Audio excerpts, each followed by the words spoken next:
Welcome back to my channel. பாக்கியாவுக்கு சப்போர்ட்டாக கோபி வந்து பாக்கியாவோட ரெஸ்டாரண்ட்டுக்கு வந்து போகிறான். அங்கே இனியா சுதாகர் ஃபேமிலியோட உண்மையான ஃபேஸ் வந்து தெரிஞ்சுக்கிறா. என்னதான் நடந்துச்சு அப்படின்றத நம்ம டீட்டெயிலாக பார்க்கலாம். எபிசோட் ஸ்டார்டிங்கில் பாக்கியாவும் செல்வியும் ரெஸ்டாரண்ட் வந்து குக் பண்ணிட்டு இருக்காங்க. ஆனால் அங்கே பெருசாக எந்த கூட்டமும் எதுவுமே வரல.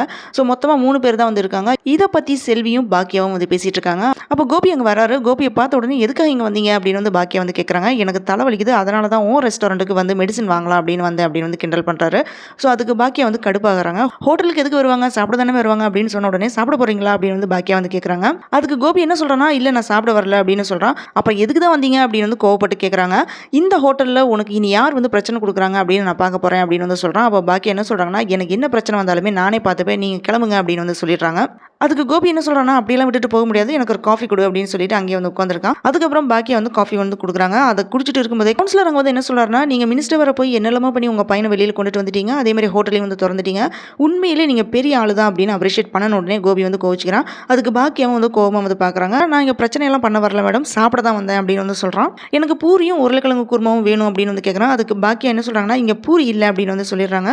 அப்போ கோபி என்ன சொல்கிறான்னா, நைட் டைமில் வந்து கொலஸ்ட்ரால் இருக்கிற மாதிரி ஆயில் ஃபுட் எல்லாம் சாப்பிடக்கூடாது சார் அப்படின்னு வந்து சொல்கிறாரு. கோபி பேசுனதை கேட்ட கவுன்சிலர் கோவப்பட்டு பாக்கிட்ட ஒவ்வொன்றா வந்து கேட்டுட்டே இருக்கான். அதுக்கு கோபியை வந்து ஆன்சர் பண்ணிட்டு இருக்கான். இதனால கடுப்பான கவுன்சிலர் இது யாரு அப்படின்னு வந்து கேட்குறாரு. அப்போ கவுன்சிலர் கூட வந்தவங்க என்ன சொல்றாங்கன்னா, இப்போதான் இந்த அம்மா கூட பிரச்சனை ஆயிருக்கு, இப்போ பேசினா சரியா இருக்காது, நம்ம இங்கிருந்து போயிடலாம் அப்படின்னு வந்து கூட்டிட்டு போயிடுறாங்க. அப்புறம் பாக்கியா வந்து ஹோட்டல் வந்து க்ளோஸ் பண்ணிட்டு போகும்போது கோபி வந்து ஹெல்ப் பண்றான். அதுக்கு பாக்கியா வந்து வேணான்னு சொன்னாலும் ஒவ்வொரு வேலையை வந்து செஞ்சுட்டு இருக்காங்க. பாக்கியா வந்து பைக்ல போகும்போது கோபி கார்ல ஃபாலோ பண்ணி வீடு வரைக்கும் வராரு. இனியா சுதாகர் வந்து வெளியே கிளம்புற டைம்ல என்ன சொல்றான்னா, நேத்து நீங்க சாப்பிடும்போது நான் வாய்ஸ் ரேஸ் பண்ணி அப்படியெல்லாம் பேசிடக்கூடாது அப்படின்னு சொல்றான். இந்த மாதிரி இனியா பேசுறத பார்த்து சுதாகரோட வைஃப் வந்து கடுப்பாகிறாங்க. அவர் இவ்வளவு நேரம் இங்கே தானே இருந்தாரு, அப்பெல்லாம் சொல்லாம கிளம்புற டைம்ல நிறுத்தி சொல்லணுமா அப்படின்னு கோவமா வந்து கேட்குறாங்க. இதை எக்ஸ்பெக்ட் பண்ணாத இனியா ஷாக்கிங்ல அப்படியே நின்றுட்டு இருக்காங்க. இப்படி தான் இன்னைக்கு வந்து எபிசோட் வந்து முடிஞ்சிருக்கு. Thanks for joining with me. இந்த வீடியோ உங்களுக்கு பிடிச்சிருக்கும் நம்புறேன். இந்த வீடியோக்கு லைக் பண்ணுங்க, ஷேர் பண்ணுங்க, சப்ஸ்கிரைப் பண்ணுங்க. Have a great day.